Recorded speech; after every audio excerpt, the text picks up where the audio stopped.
அடுத்ததாக சென்னை ரிப்பன் மாளிகையில் தேர்தல் நடத்தை விதிகள் தொடர்பாக அங்கீகரிக்கப்பட்ட அனைத்து அரசியல் கட்சிகளின் பிரதிநிதிகளுடன் சென்னை மாவட்ட தேர்தல் அலுவலரும் மாநகராட்சி ஆணையாளருமான குமரகுருபரன் தலைமையில் ஆலோசனைக் கூட்டம் நடைபெற்று வருகிறது. கூடுதல் விவரங்களோடு செய்தியாளர் சதீஷ் முருகனும் இணைந்திருக்கிறார்.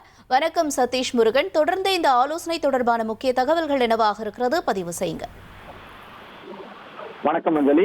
2026ஆம் ஆண்டான தமிழக சட்டப்பேரவை தேர்தல் தேதி என்பது அறிவிக்கப்பட்டு தேர்தல் நடத்தை விதிகள் அமலில் இருக்கிறது. இந்த நிலையில சென்னை மாவட்டத்திற்கு உட்பட்ட 16 சட்டமன்ற தொகுதிகளுக்கான ஆலோசனை கூட்டம் என்பது, அதாவது அங்கீகரிக்கப்பட்ட அரசியல் கட்சிகளுடைய பிரதிநிதிகளுடைய ஆலோசனை கூட்டம் என்பது இன்று சென்னை ரிப்பன் மாளிகையில நடைபெற்று வருகிறது. சென்னை மாவட்டத்திற்கான தேர்தல் நடத்தும் அலுவலர் குமரகுருபரன் தலைமையில இந்த ஆலோசனை கூட்டம் என்பது நடைபெற்று வருகிறது.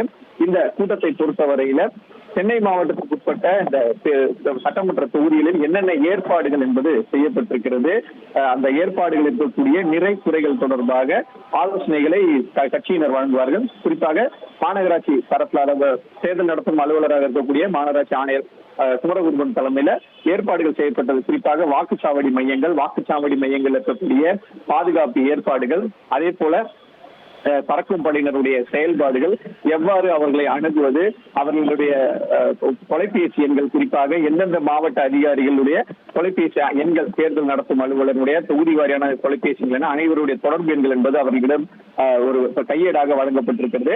அதில் அவர்களுக்கு பல்வேறு தகவல்கள் இடம்பெற்றிருக்கின்றன. தேர்தல் தொடர்பான முறைகள் இருந்தால் எவ்வாறு புகார் அளிப்பது, அதே போல இந்த பேனர்கள் வைப்பது, கூட்டங்கள் நடத்துவது, பொதுக்கூட்டங்கள், தெருமுனை கூட்டங்கள், பிரச்சாரங்கள் போன்ற விஷயங்கள்ல பொதுவாக எழக்கூடிய சந்தேகங்கள் என்பது அதற்கு விடையளிக்கும் வகையில் அந்த கையேடுகள்ல பல்வேறு விஷயங்கள் இடம்பெற்றிருக்கின்றன. இது தொடர்பான பல்வேறு விளம்பரங்களுக்கான ஆகும் செலவுகள் என அனைத்தையும் உள்ளடக்கிய ஒரு கையேடு என்பது அவர்களிடம் வழங்கப்பட்டிருக்கிறது. அதன் அடிப்படையில அவர்களுக்கு இந்த ஆலோசனைகள் வழங்கப்பட்டு, இதற்கு தவிர அங்கீகரிக்கப்பட்ட அரசியல் கட்சி பிரதிநிதிகள் தங்களுடைய சந்தேகங்களையும் குற்றச்சாட்டுகளையும் முன்வைப்பார்கள், அதாவது புகார்களையும் தெரிவிக்கலாம்.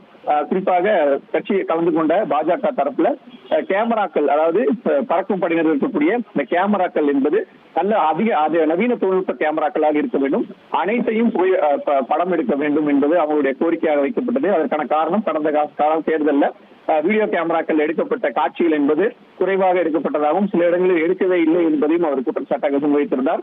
பாஜக சார்பில் கூட்டத்தில் கலந்து கொண்ட கராத்தே தியாகராஜன் இது போன்று பல்வேறு கட்சியினர் தங்களுக்கான சந்தேகங்களையும் குற்றச்சாட்டுகளையும் புகார்களையும் தெரிவிக்கிறார்கள். அதற்கு தேர்தல் நடத்தும் அலுவலர் குமரகுருபரன் மற்றும் அதிகாரிகள் அதற்கான பதிலையும் விளக்கத்தையும் தேவையான நடவடிக்கைகள் எடுக்கப்படும் என்றும் உறுதியளித்து வருகின்றனர்.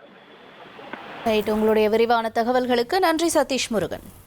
1,27,00,000 மனங்களை வென்ற தந்தி டிவி யூடியூப் சேனல். தவிர்க்க முடியாத தம்ப்நெயில்ஸ், கலக்கலான கான்டென்ட்ஸ். நீங்களும் இந்த குடும்பத்தில் இணைய இப்பவே சப்ஸ்கிரைப் பண்ணுங்க. அசுரபலம் கொண்ட எங்கள் டிஜிட்டல் கரங்களில் உங்கள் விளம்பரங்களை சேர்க்க வாட்ஸ்அப் பண்ணுங்க. 8939888838. Email advtthanditv@dttv.in.